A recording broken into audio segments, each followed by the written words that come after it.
5 cuentos de terror. Howard Phillips Lovecraft. La torre. Desde esa esquina se puede ver la torre. Si el testigo abandona por un segundo el ruido de la vida porteña, descubrirá tras las paredes circulares un aquelarre, el eco del mismo lugar que la humanidad resguarda en la penumbra bajo diferentes disfraces. La esencia de los cimientos de construcciones tan antiguas como las pirámides y Stonehenge. Allí se suceden acontecimientos, incluso próximos a lo cotidiano, que atraen a hados y demonios. Fue el lupanar y fumadero de opio. ¿Acaso alguno de sus visitantes haya dejado el alma allí preso del puñal de un malevo? Pero fue cuando llegó aquella artista pálida, María Krum, que su esencia brotó al fin. Recuerdo que apenas salía para hacer visitas a la universidad. Fue en su biblioteca donde hojeó las páginas del prohibido Necronomicon. Mortal fue su curiosidad por la que recitó aquel hechizo. Quizá creyó que las paredes sin ángulos la protegerían de los sabuesos. Pero esas criaturas son hábiles, impetuosas, insaciables. Los vecinos oyeron el grito del día en que murió. Ahora forma parte de la superstición barrial, pero yo sigo oyendo su sufrimiento y el jadeo de los perros de Tíndalos que olfatean, hurgan y rastrean en la torre. Los gatos de Ultar. Se dice que en Ultar, que se encuentra más allá del río Sky, ningún hombre puede matar a un gato, y ciertamente lo puedo creer mientras contemplo a aquel que descansa ronroneando frente al fuego, porque el gato es críptico y cercano a aquellas cosas extrañas que el hombre no puede ver. Es el alma del antiguo Egipto, y el portador de historias de ciudades olvidadas en Meroe y Ofir. Es pariente de los señores de la selva, y heredero de los secretos de la remota y siniestra África. La esfinge es su prima, y él habla su idioma, pero es más antiguo que la esfinge y recuerda aquello que ella ha olvidado. En Ultar, antes de que los ciudadanos prohibieran la matanza de los gatos, vivía un viejo campesino y su esposa, quienes se deleitaban en atrapar y asesinar a los gatos de los vecinos. ¿Por qué lo hacían? No lo sé, excepto que muchos odian la voz del gato en la noche, y les parece mal que los gatos corran furtivamente por patios y jardines al atardecer. Pero cualquiera fuera la razón, este viejo y su mujer se deleitaban, atrapando y matando a cada gato que se acercara a su cabaña. Y, a partir de los ruidos que se escuchaban después de anochecer, varios lugareños imaginaban que la manera de asesinarlos era extremadamente peculiar. Pero los aldeanos no discutían estas cosas con el viejo y su mujer, debido a la expresión habitual de sus marchitos rostros, y porque su cabaña era tan pequeña y estaba tan oscuramente escondida bajo unos desparramados robles en un descuidado patio trasero. La verdad era que por más que los dueños de los gatos odiaran a estas extrañas personas, les temían más, y en vez de confrontarlos como asesinos brutales, solamente tenían cuidado de que ninguna mascota o ratonero apreciado fuera a desviarse hacia la remota cabaña, bajo los oscuros árboles. Cuando por algún inevitable descuido algún gato era perdido de vista, y se escuchaban ruidos después del anochecer, el perdedor se lamentaría impotente, o se consolaría agradeciendo al destino que no era uno de sus hijos el que de esa manera había desaparecido. Pues la gente de Ultar era simple, y no sabía de dónde vinieron todos los gatos. Un día, una caravana de extraños peregrinos procedentes del sur entró a las estrechas y empedradas calles de Ultar. Oscuros eran aquellos peregrinos, y diferentes a los otros vagabundos que pasaban por la ciudad 2 veces al año. En el mercado vieron la fortuna a cambio de plata y compraron alegres cuentas a los mercaderes. ¿Cuál era la tierra de estos peregrinos? Nadie podía decirlo, pero se les vio entregados a extrañas oraciones, y que habían pintado en los costados de sus carros extrañas figuras de cuerpos humanos con cabezas de gatos, águilas, carneros y leones. Y el líder de la caravana llevaba un tocado con 2 cuernos, y un curioso disco entre los cuernos.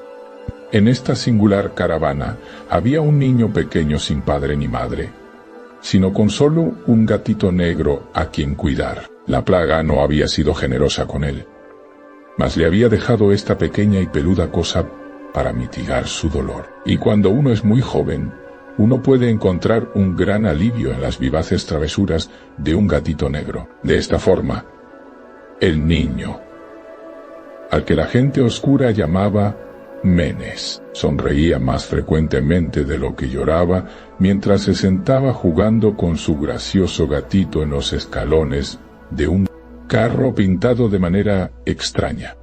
Durante la 3ª mañana de estadía de los peregrinos en Ultar, Menes no pudo encontrar a su gatito, y mientras sollozaba en voz alta en el mercado, ciertos aldeanos le contaron del viejo y su mujer, y de los ruidos escuchados por la noche. Y al escuchar esto, sus sollozos dieron paso a la reflexión y finalmente a la oración. Estiró sus brazos hacia el sol y rezó en un idioma que ningún aldeano pudo entender, aunque no se esforzaron mucho en hacerlo, pues su atención fue absorbida por el cielo y por las formas extrañas que las nubes estaban asumiendo. Esto era muy peculiar, pues mientras el pequeño niño pronunciaba su petición, parecían formarse arriba las figuras sombrías y nebulosas de cosas exóticas, de criaturas híbridas coronadas con discos de costados astados. La naturaleza está llena de ilusiones como esa para impresionar al imaginativo. Aquella noche, los errantes dejaron Ultar y no fueron vistos nunca más, y los dueños de casa se preocuparon al darse cuenta de que en toda la villa no había ningún gato. De cada hogar el gato familiar había desaparecido. Los gatos pequeños y los grandes, negros, grises, rayados, amarillos y blancos. Cranon, el anciano, el burgomaestre, juró que la gente siniestra se había llevado a los gatos como venganza por la muerte del gatito de Menes, y maldijo a la caravana y al pequeño niño.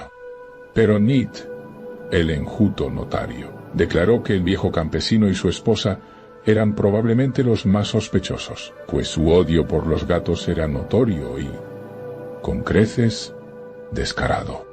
Pese a esto, nadie osó quejarse ante la dupla siniestra, a pesar de que Atal, el hijo del posadero, juró que había visto a todos los gatos de Ultar al atardecer en aquel patio maldito bajo los árboles. Caminaban en círculos lenta y solemnemente alrededor de la cabaña, 2 en una línea, como realizando algún rito de las bestias del que nada se ha oído. Los aldeanos no supieron cuánto creer de un niño tan pequeño, y aunque temían que el malvado par había hechizado a los gatos hacia su muerte, preferían no confrontar al viejo campesino hasta encontrárselo afuera de su oscuro y repelente patio. De este modo, Ultar se durmió en un infructuoso enfado, y cuando la gente despertó al amanecer, he aquí que cada gato estaba de vuelta en su acostumbrado fogón, grandes y pequeños, negros, grises, rayados, amarillos y blancos, ninguno faltaba. Aparecieron muy brillantes y gordos, y sonoros con ronroneante satisfacción. Los ciudadanos comentaban unos con otros sobre el suceso, y se maravillaban no poco. Cranon, el anciano, nuevamente insistió en que era la gente siniestra quien se los había llevado, puesto que los gatos no volvían con vida de la cabaña del viejo y su mujer, pero todos estuvieron de acuerdo en una cosa, que la negativa de todos los gatos a comer sus porciones de carne o a beber de sus platillos de leche era extremadamente curiosa. Y durante 2 días enteros, los gatos de Ulthar, brillantes y lánguidos, no tocaron su comida, sino que solamente dormitaron ante el fuego o bajo el sol. Pasó una semana entera antes de que los aldeanos notaran que en la cabaña bajo los árboles no se prendían luces al atardecer. Luego, el enjuto Nid recalcó que nadie había visto al viejo y a su mujer desde la noche en que los gatos estuvieron fuera. La semana siguiente, el burgomaestre decidió vencer sus miedos y llamar a la silenciosa morada, como asunto del deber, aunque fue cuidadoso de llevar consigo, como testigos, a Shan, el herrero, y a Zul, el cortador de piedras. Y cuando hubieron echado abajo la frágil puerta solo encontraron lo siguiente: 2 esqueletos humanos limpiamente descarnados sobre el suelo de tierra, y una variedad de singulares insectos arrastrándose por las esquinas sombrías. Posteriormente, hubo mucho que comentar entre los ciudadanos de Ulthar. Sad, el forense, discutió largamente con Nith, el enjuto notario, y Cranon, y Shan y Zul fueron abrumados con preguntas. Incluso el pequeño Atal, el hijo del posadero, fue detenidamente interrogado y como recompensa le dieron una fruta confitada. Hablaron del viejo campesino y su esposa, de la caravana de siniestros peregrinos, del pequeño Menes y de su gatito negro, de la oración de Menes y del cielo durante aquella plegaria, de los actos de los gatos la noche en que se fue la caravana, o de lo que luego se encontró en la cabaña bajo los árboles en aquel repugnante patio. Y, finalmente, los ciudadanos aprobaron aquella extraordinaria ley, la que es referida por los mercaderes en Hazek y discutida por los viajeros en Nir, a saber, que en Ulthar ningún hombre puede matar a un gato.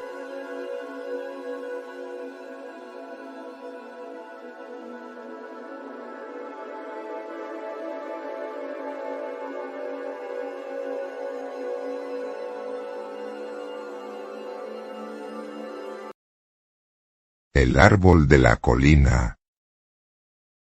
Al sureste de Hamden, cerca de la tortuosa garganta que excava el río Salmón, se extiende una cadena de colinas escarpadas y rocosas que han desafiado cualquier intento de colonización. Los cañones son demasiado profundos, los precipicios demasiado escarpados como para que nadie, excepto el ganado trashumante, visite el lugar.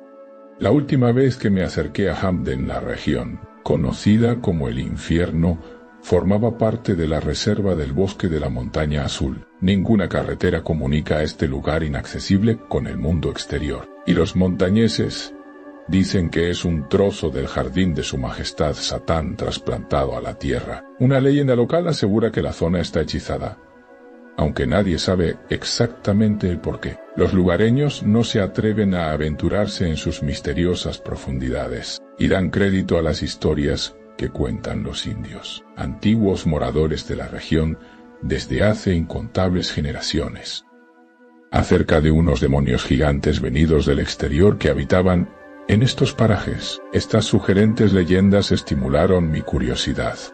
La primera y, gracias a Dios, última vez que visité aquellas colinas tuvo lugar en el verano de 1938, cuando vivía en Hamden con Konstantin Zeunis. Él estaba escribiendo un tratado sobre la mitología egipcia, por lo que yo me encontraba solo la mayoría del tiempo, a pesar de que ambos compartíamos un pequeño apartamento en la calle Beacon que miraba a la infame casa del pirata, construida por Exer Jones. Hacía 60 años, la mañana del 23 de junio me sorprendió caminando por aquellas siniestras y tenebrosas colinas que a aquellas horas, las 7 de la mañana, parecían bastante ordinarias. Me alejé 7 millas hacia el sur de Hamden, y entonces ocurrió algo inesperado. Estaba escalando por una pendiente herbosa que se abría sobre un cañón particularmente profundo. Cuando llegué a una zona que se hallaba totalmente desprovista de la hierba y vegetación propia de la zona, se extendía hacia el sur, y pensé que se había producido algún incendio, pero después de un examen más minucioso, no encontré ningún resto del posible fuego. Los acantilados y precipicios cercanos parecían horriblemente chamuscados, como si alguna gigantesca antorcha los hubiese barrido, haciendo desaparecer toda su vegetación, y aún así seguía sin encontrar ninguna evidencia de que se hubiese producido un incendio. Caminaba sobre un suelo rocoso y sólido, sobre el que nada florecía. Mientras intentaba descubrir el núcleo central de esta zona desolada, me di cuenta de que en el lugar había un extraño silencio.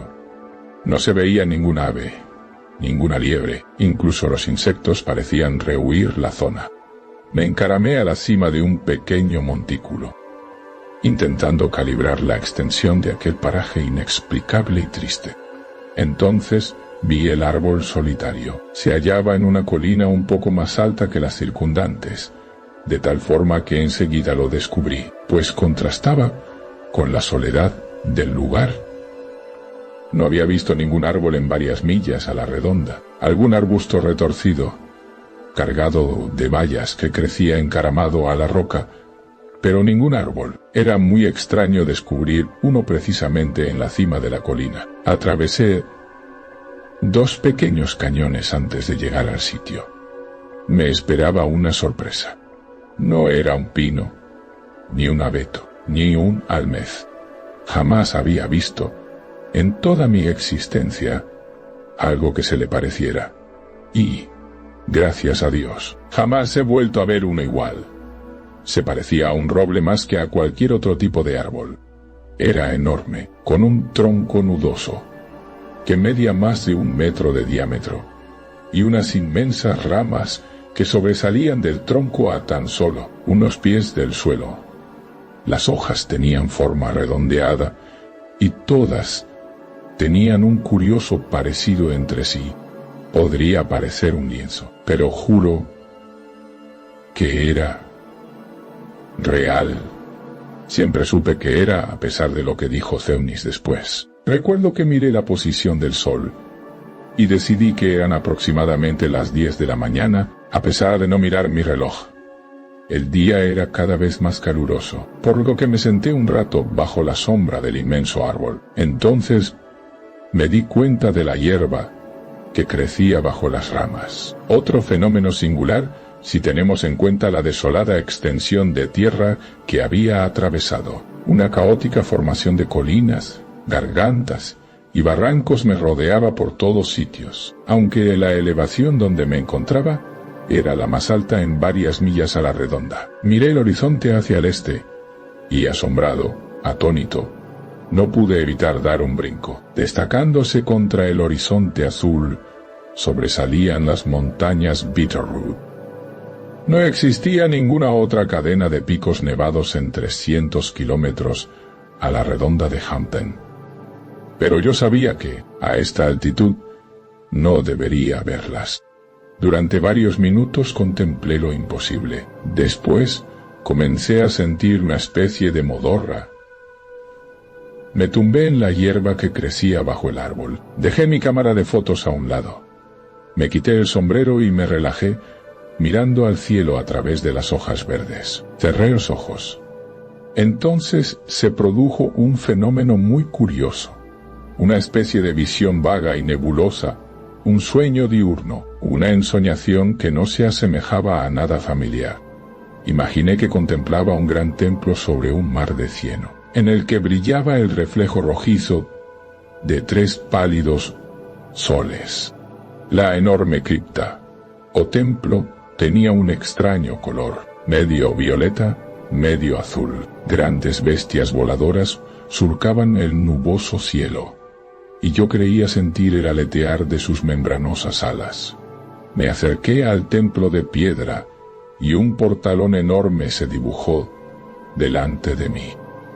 En su interior, unas sombras escurridizas parecían precipitarse, espiarme, atraerme a las entrañas de aquella tenebrosa oscuridad. Creí ver 3 ojos llameantes en las tinieblas de un corredor secundario, y grité lleno de pánico. Sabía que en las profundidades de aquel lugar acechaba la destrucción, un infierno viviente peor que la muerte.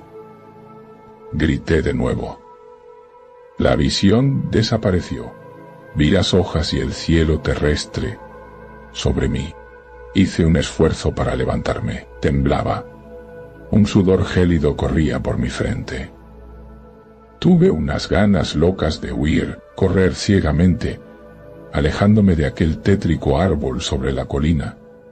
Pero deseché estos temores absurdos y me senté, tratando de tranquilizar mis sentidos. Jamás había tenido un sueño tan vívido, tan horripilante. ¿Qué había producido esta visión? Últimamente había leído varios de los libros de Theonis sobre el antiguo Egipto. Meneé la cabeza y decidí que era hora de comer algo. Sin embargo, no pude disfrutar de la comida. Entonces, tuve una idea.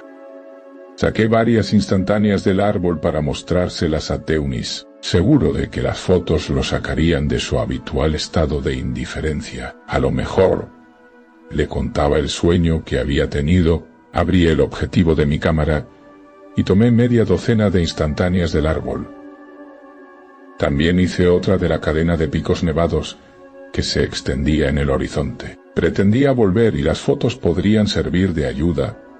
Guardé la cámara y volví a sentarme sobre la suave hierba. ¿Era posible que aquel lugar bajo el árbol estuviera hechizado? Sentía pocas ganas de irme. Miré las curiosas hojas redondeadas. Cerré los ojos. Una suave brisa meció las ramas del árbol, produciendo musicales murmullos que me arrullaban. Y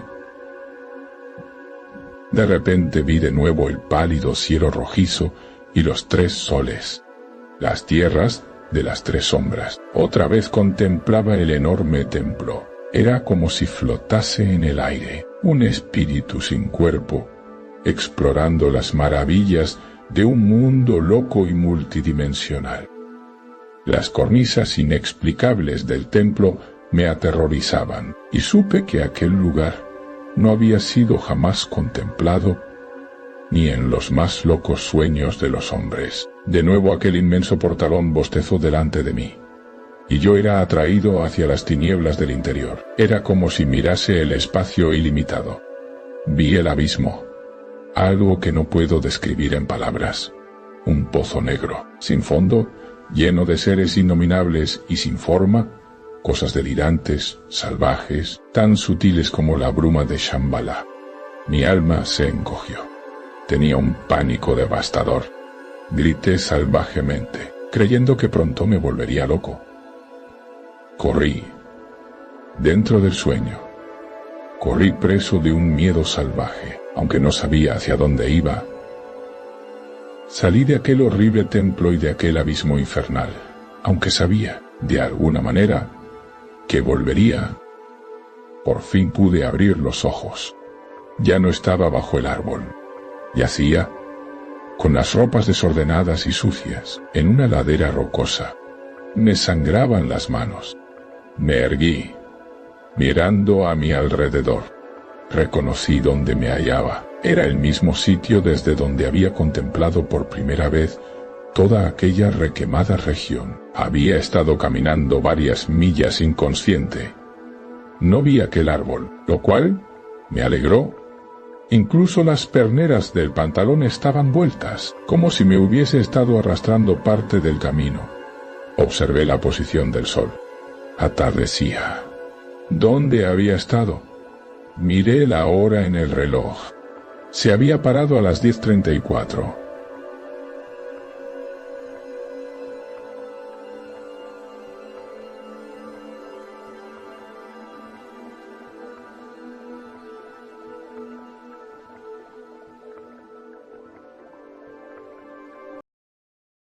El terrible anciano. Fue la idea de Angelo Ricci, Joe Zanuck y Manuel Silva hacer una visita al terrible anciano. El anciano vive a solas en una casa muy antigua de la calle Walter, próxima al mar, y se le conoce por ser un hombre extraordinariamente rico a la vez que por tener una salud extremadamente delicada, lo cual constituye un atractivo señuelo para hombres de la profesión de los señores Ritchie, Zanuck y Silva, pues su profesión era nada menos digno que el latrocinio de lo ajeno. Los vecinos de Kingsport dicen y piensan muchas cosas acerca del terrible anciano, cosas que, generalmente, lo protegen de las atenciones de caballeros como el señor Ritchie y sus colegas, a pesar de la casi absoluta certidumbre de que oculta una fortuna de incierta magnitud en algún rincón de su enmohecida y venerable mansión. En verdad, es una persona muy extraña, que al parecer fue capitán de veleros de las Indias Orientales en su día. Es tan viejo que nadie recuerda cuándo fue joven, y tan taciturno que pocos saben su verdadero nombre. Entre los nudosos árboles del jardín delantero de su vieja y nada descuidada residencia conserva una extraña colección de grandes piedras, singularmente agrupadas y pintadas de forma que semejan los ídolos de algún lóbrego templo oriental. Semejante colección ahuyenta a la mayoría de los chiquillos que gustan burlarse de su barba y cabello, largos y canosos, o romper las ventanas de pequeño marco de su vivienda con diabólicos proyectiles, pero hay otras cosas que atemorizan a las gentes mayores, y de talante curioso que en ocasiones se acercan a hurtadillas hasta la casa para escudriñar el interior a través de las vidrieras cubiertas de polvo. Estas gentes dicen que sobre la mesa de una desnuda habitación del piso bajo hay muchas botellas raras, cada una de las cuales tiene en su interior un trocito de plomo suspendido de una cuerda, como si fuese un péndulo.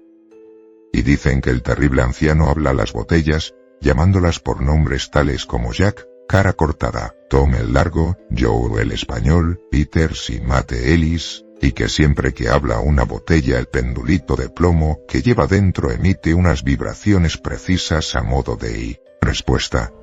A quienes han visto al alto y enjuto terrible anciano en una de esas singulares conversaciones, no se les ocurre volver a verlo más.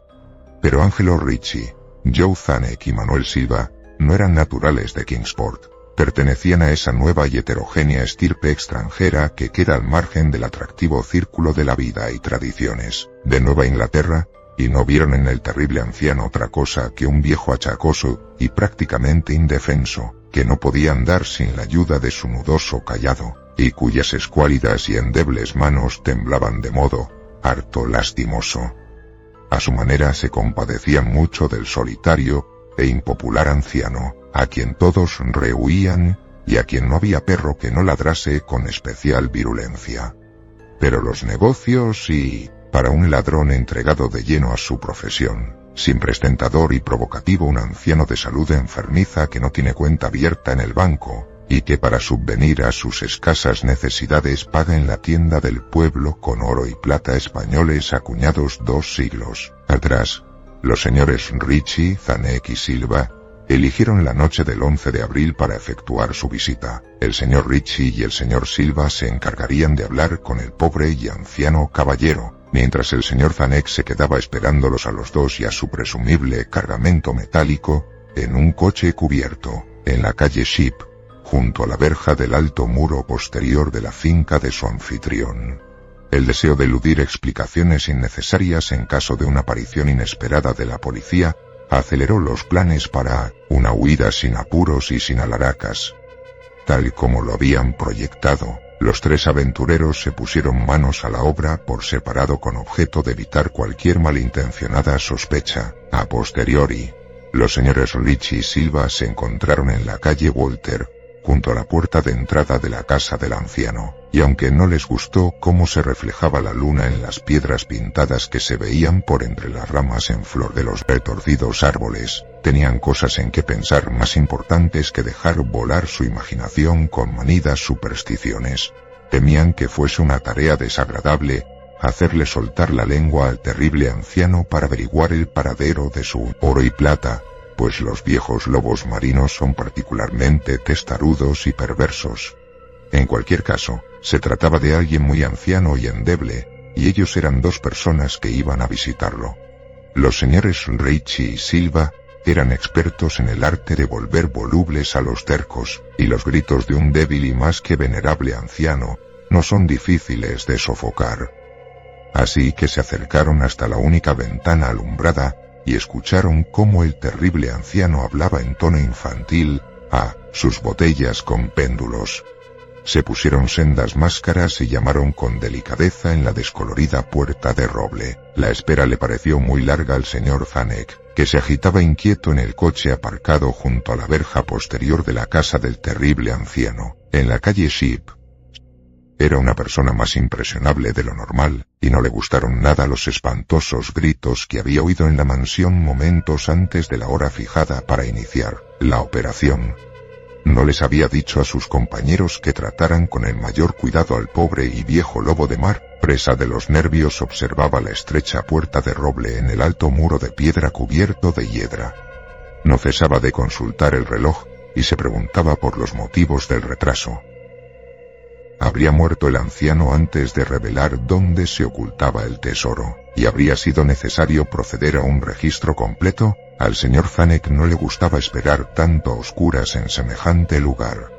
Al poco, llegó hasta él el ruido de unas ligeras pisadas o golpes en el paseo que había dentro de la finca. Oyó cómo alguien manoseaba desmañadamente, aunque con suavidad, en el herrumbroso pastillo, y vio cómo se abría la pesada puerta, y al pálido resplandor del único y mortecino farol que alumbraba la calle, aguzó la vista en un intento por comprobar qué habían sacado sus compañeros de aquella siniestra mansión que se vislumbraba tan cerca, pero no vio lo que esperaba.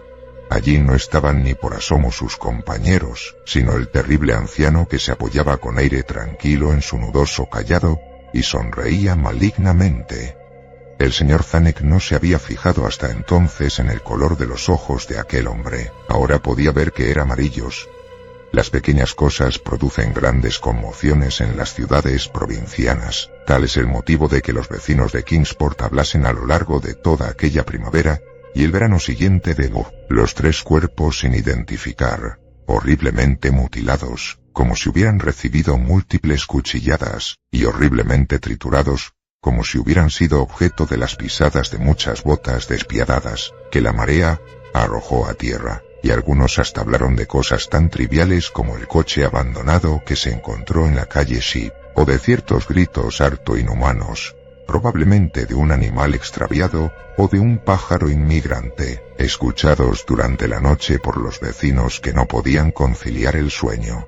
Pero el terrible anciano no prestaba la menor atención a los chismes que corrían por el pacífico pueblo. Era reservado por naturaleza. Y cuando se es anciano y se tiene una salud delicada, la reserva es doblemente marcada. Además, un lobo marino tan anciano debe haber presenciado multitud de cosas mucho más emocionantes en los lejanos días de su ya casi olvidada juventud.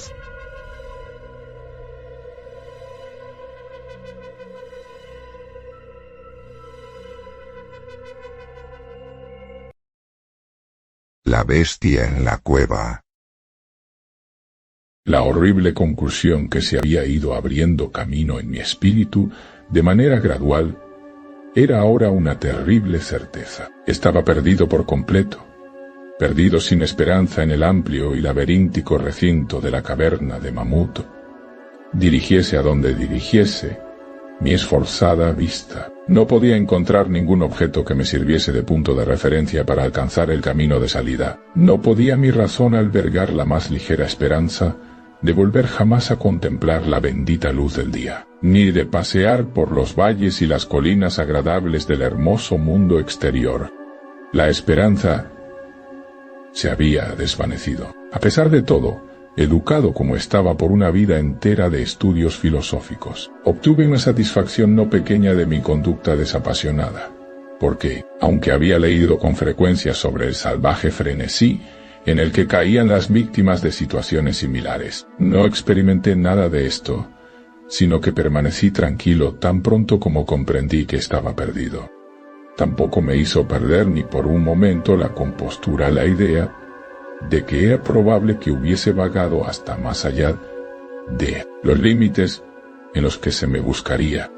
Si había de morir, reflexioné, Aquella caverna terrible pero majestuosa sería un sepulcro mejor que el que pudiera ofrecerme cualquier cementerio. Había en esta concepción una dosis mayor de tranquilidad que de desesperación. Mi destino final sería perecer de hambre.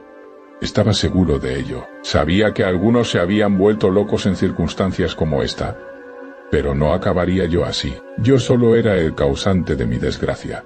Me había separado del grupo de visitantes sin que el guía lo advirtiera, y, después de vagar durante 1 hora aproximadamente por las galerías prohibidas de la caverna, me encontré incapaz de volver atrás por los mismos vericuetos tortuosos que había seguido desde que abandoné a mis compañeros. Mi antorcha comenzaba a expirar. Pronto estaría envuelto en la negrura total y casi palpable de las entrañas de la tierra. Mientras me encontraba bajo la luz poco firme y evanescente, medité sobre las circunstancias exactas en las que se produciría mi próximo fin. Recordé los relatos que había escuchado sobre la colonia de tuberculosos que establecieron su residencia en estas grutas titánicas, por ver de encontrar la salud en el aire sano, al parecer, del mundo subterráneo, cuya temperatura era uniforme para su atmósfera e impregnado su ámbito de una apacible quietud, en vez de la salud. Habían encontrado una muerte extraña y horrible. Yo había visto las tristes ruinas de sus viviendas defectuosamente construidas, al pasar junto a ellas con el grupo, y me había preguntado qué clase de influencia ejercía sobre alguien tan sano y vigoroso como yo una estancia prolongada en esta caverna inmensa y silenciosa. Y ahora, me dije con lóbrego humor, había llegado mi oportunidad de comprobar si es que la necesidad de alimentos no apresuraba con demasiada rapidez mi salida de este mundo. Resolví no dejar piedras sin remover, ni desdeñar ningún medio posible de escape, en tanto que se desvanecían en la oscuridad los últimos rayos espasmódicos de mi antorcha. De modo que, apelando a toda la fuerza de mis pulmones, proferí una serie de gritos fuertes, con la esperanza de que mi clamor atrajese la atención del guía. Sin embargo, pensé mientras gritaba que mis llamadas no tenían objeto, y que mi voz, aunque magnificada y reflejada por los innumerables muros del negro laberinto que me rodeaba, no alcanzaría más oídos que los míos propios. Al mismo tiempo, sin embargo, mi atención quedó fijada con un sobresalto al imaginar que escuchaba el suave ruido de pasos aproximándose sobre el rocoso pavimento de la caverna. Estaba a punto de recuperar tan pronto la libertad. ¿Habrían sido entonces vanas todas mis horribles aprensiones? ¿Se habría dado cuenta el guía de mi ausencia no autorizada del grupo y seguiría mi rastro por el laberinto de piedra caliza? Alentado por estas preguntas jubilosas que afloraban en mi imaginación, me hallaba dispuesto a renovar mis gritos con objeto de ser descubierto lo antes posible, cuando, en un instante, mi deleite se convirtió en horror a medida que escuchaba. Mi oído, que siempre había sido agudo y que estaba ahora mucho más agudizado por el completo silencio de la caverna, trajo a mi confusa mente la noción temible e inesperada de que tales pasos no eran los que correspondían a ningún ser humano mortal. Los pasos del guía, que llevaba botas, hubieran sonado en la quietud ultraterrena de aquella región subterránea como una serie de golpes agudos e incisivos. Estos impactos, sin embargo, eran blandos y cautelosos, como producidos por las garras de un felino. Además, al escuchar con atención, me pareció distinguir las pisadas de 4 patas, en lugar de 2 pies. Quedé entonces convencido de que mis gritos habían despertado y atraído a alguna bestia feroz, quizás a un puma, que se hubiera extraviado accidentalmente en el interior de la caverna. Consideré que era posible que el Todopoderoso hubiese elegido para mí una muerte más rápida y piadosa que la que me sobrevendría por hambre. Sin embargo, El instinto de conservación, que nunca duerme del todo, se agitó en mi seno, y aunque el escapar del peligro que se aproximaba no serviría sino para preservarme para un fin más duro y prolongado, determiné a pesar de todo vender mi vida lo más cara posible. Por muy extraño que pueda parecer, no podía mi mente atribuir al visitante intenciones que no fueran hostiles. Por consiguiente, me quedé muy quieto, con la esperanza de que la bestia, al no escuchar ningún sonido que le sirviera de guía, perdiese el rumbo, como me había sucedido a mí, y pasase de largo a mi lado. Pero no estaba destinada esta esperanza a realizarse. Los extraños pasos avanzaban sin titubear. Era evidente que el animal sentía mi olor, que sin duda podía seguirse desde una gran distancia, en una atmósfera como la caverna, libre por completo de otros efluvios que pudieran distraerlo. Me di cuenta, por tanto, de que debía estar armado para defenderme de un misterioso e invisible ataque en la oscuridad, y tanteé a mi alrededor, en busca de los mayores entre los fragmentos de roca que estaban esparcidos por todas partes en el suelo de la caverna, y tomando uno en cada mano para su uso inmediato, esperé con resignación el resultado inevitable. Mientras tanto, las horrendas pisadas de las zarpas se aproximaban. En verdad, era extraña en exceso la conducta de aquella criatura. La mayor parte del tiempo, las pisadas parecían ser las de un cuadrúpedo que caminase con una singular falta de concordancia entre las patas anteriores y posteriores, pero a intervalos breves y frecuentes. Me parecía que tan solo 2 patas realizaban el proceso de locomoción. Me preguntaba cuál sería la especie de animal que iba a enfrentarse conmigo. Debía tratarse, pensé, de alguna bestia desafortunada que había pagado la curiosidad que la llevó a investigar una de las entradas de la temible gruta, con un confinamiento de por vida en sus recintos interminables. Sin duda le servirían de alimento los peces ciegos, murciélagos y ratas de la caverna, así como alguno de los peces que son arrastrados a su interior cada crecida del río Verde, que comunica de cierta manera oculta con las aguas subterráneas. Ocupé mi terrible vigilia con grotescas conjeturas sobre las alteraciones que podría haber producido la vida en la caverna, sobre la estructura física del animal. Recordaba la terrible apariencia que atribuía la tradición local a los tuberculosos que allí murieron tras una larga residencia en las profundidades.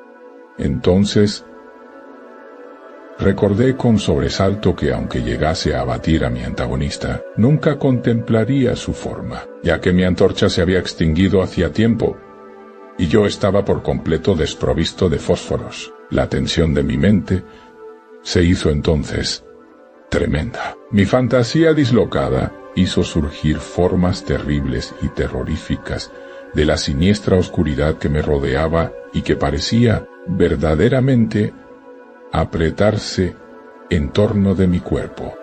Parecía yo a punto de dejar escapar un agudo grito. Pero, aunque hubiese sido lo bastante irresponsable para hacer tal cosa, a duras penas habría respondido mi voz. Estaba petrificado, enraizado al lugar en donde me encontraba. Dudaba que pudiera mi mano derecha lanzar el proyectil a la cosa que se acercaba. Cuando llegase el momento crucial, ahora he decidido, pat, pat. De las pisadas estaba casi al alcance de la mano. Luego, muy cerca, podía escuchar la trabajosa respiración del animal. Y, aunque estaba paralizado por el terror, comprendí que debía de haber recorrido una distancia considerable, y que estaba correspondientemente fatigado. De pronto se rompió el hechizo.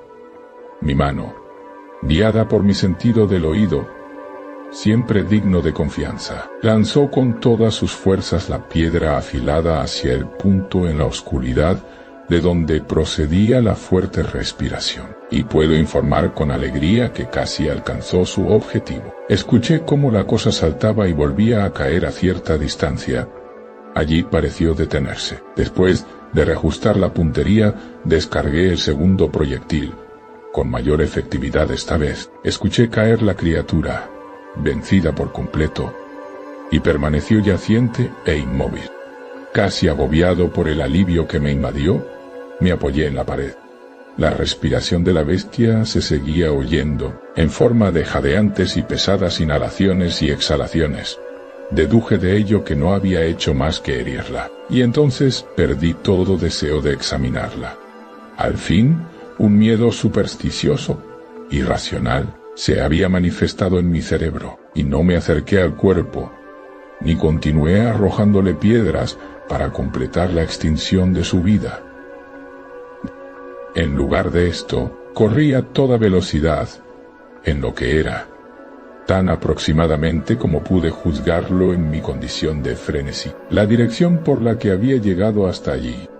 De pronto escuché un sonido, o más bien, una sucesión regular de sonidos. Al momento siguiente se habían convertido en una serie de agudos chasquidos metálicos. Esta vez no había duda, era el guía. Entonces grité. Aullé, reí incluso de alegría al contemplar en el techo abovedado el débil fulgor que sabía era la luz reflejada de una antorcha que se acercaba.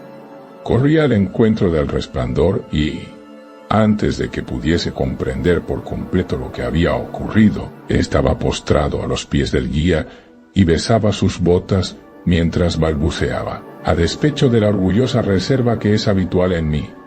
Explicaciones sin sentido. Como un idiota, contaba con frenesí mi terrible historia, y al mismo tiempo abrumaba a quien me escuchaba con protestas de gratitud. Volví por último a algo parecido a mi estado normal de conciencia.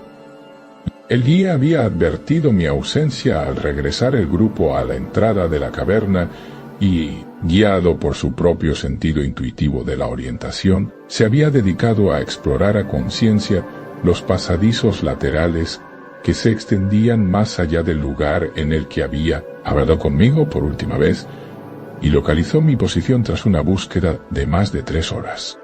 Después de que hubo relatado esto, yo, envalentonado por su antorcha y por su compañía, empecé a reflexionar sobre la extraña bestia a la que había herido a poca distancia de allí, en la oscuridad, y sugerí que averiguásemos, con la ayuda de la antorcha, qué clase de criatura había sido mi víctima. Por consiguiente volví sobre mis pasos, hasta el escenario de la terrible experiencia. Pronto descubrimos en el suelo un objeto blanco, más blanco incluso que la reluciente piedra caliza.